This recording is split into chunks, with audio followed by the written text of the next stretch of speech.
Welcome to the Transparent FX Academy. I'm Nick and I'm a top potter on TradingView with over 190k reputation points.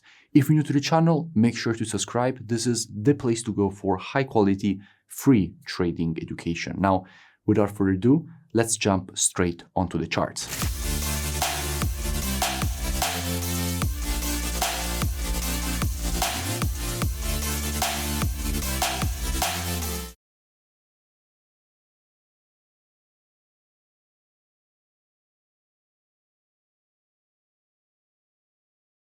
In this video, I will be speaking about CADCHF. Now, as usual, to keep the video as educational as possible, first I will be covering the technical aspect of this market.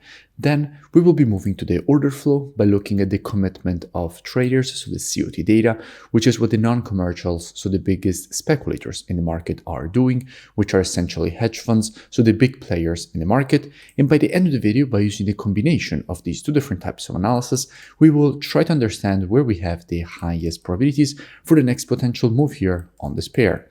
Now, starting from the monthly time frame, what we can see is that we have a market which is currently testing a quite strong level of previous monthly support, which is now turned resistance. In fact, from here, this previous move to the upside was created. This previous support is currently acting as resistance, so we could expect the market to test it and then potentially to reject it to the downside, creating more bearish price action away from the zone. We can also notice that in general, after an impulse, if you want to measure the correction, what you have to do is take your Fibonacci from the high to the low of the impulse leg. And if we do that, we can see how we have the 0.618 Fibonacci retracement lining up perfectly with this previous support and resistance, creating a confluence of resistance at this zone, which we could in fact expect this market to test and then to reject to the downside. So on the monthly time frame, everything seems quite clear. We could expect bearish price action away from this confluence of a resistance. Dropping down on the weekly time frame, what do we have? Now, from a weekly perspective, it is clear how the market is approaching a quite strong historical structure level for this market. We can see how every single time that the market tested its zone, it got rejected to the upside. Then we had the break to the downside. And as we know, previous support in the market, after it gets broken to the downside, it becomes resistance. So after the break, the market retested this level multiple times and it started acting as resistance, making the market reject it every single time. What we can see at the moment is that the market is approaching once again this area. And since it is approaching it from below, this zone is still acting as resistance. So what we could expect is a potential test of this resistance zone and then for the market to reject it to the downside. Dropping down on the daily time frame, what do we see?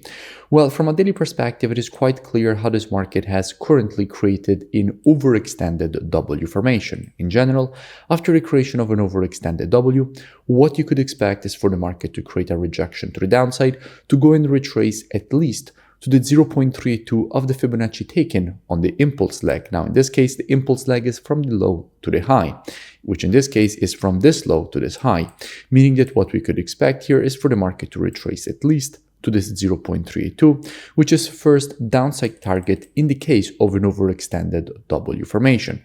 So that correlates perfectly with what we have already seen on the monthly and weekly, because on the monthly we wanted to see the rejection to the downside, and also on the weekly we wanted to see the rejection to the downside away from that weekly resistance. And now on the daily, we see the creation of an overextended W, testing those resistance levels, increasing the probabilities of a potential rejection to the downside.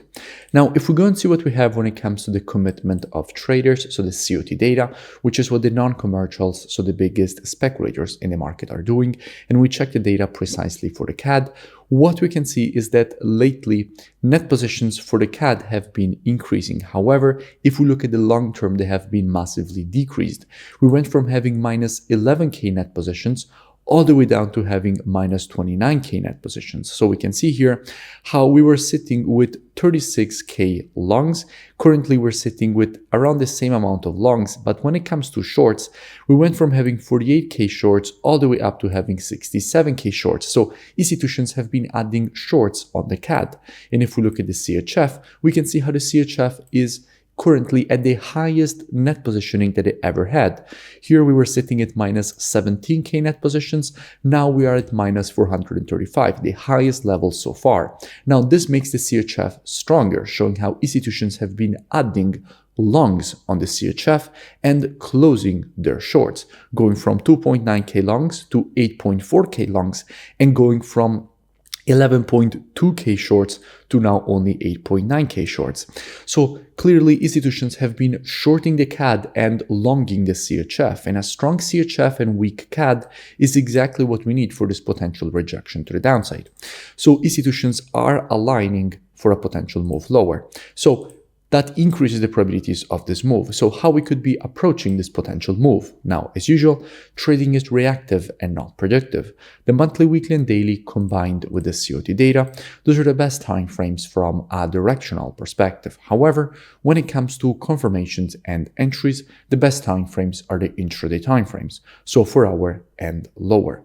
Therefore, what we could be doing, potentially also with students, is monitoring price action from an intraday perspective during this move to the upside, waiting for the market to shift from an intraday bullish market as we would have to an intraday bearish market. And if the market would shift from an intraday bullish to a bearish market and provide to us one of our valid entries, at that point we could be looking for a potential move to the downside for the market to retrace at least to the 0.32 of the Fibonacci taken on this impulse leg. Now, if you don't know what I'm speaking about when I say valid entries and these kind of things, you want to learn more, I really suggest that you go and check out the transparentfxtrading.com website. Here, you have the possibility to gain access to my entire courses with all the rules of the strategies. You also have the possibility to gain access to one-on-one private mentoring, the VIP market breakdowns with the Telegram signals, the COT data software, which is precisely the one that we used in this analysis, the trading station software, which puts together everything that you need as a trader all in one interface. And if you scroll lower here, past the testimonials, from here you can join in order to gain automatically access with the email and password that you will create during the checkout process. So definitely looking forward to have you on board. The link is also in the description of the video. If you enjoyed the video, make sure to smash that like button and comment below. It really does support the creation of more free analysis education and updates for all of you, and I will see you in my next breakdown.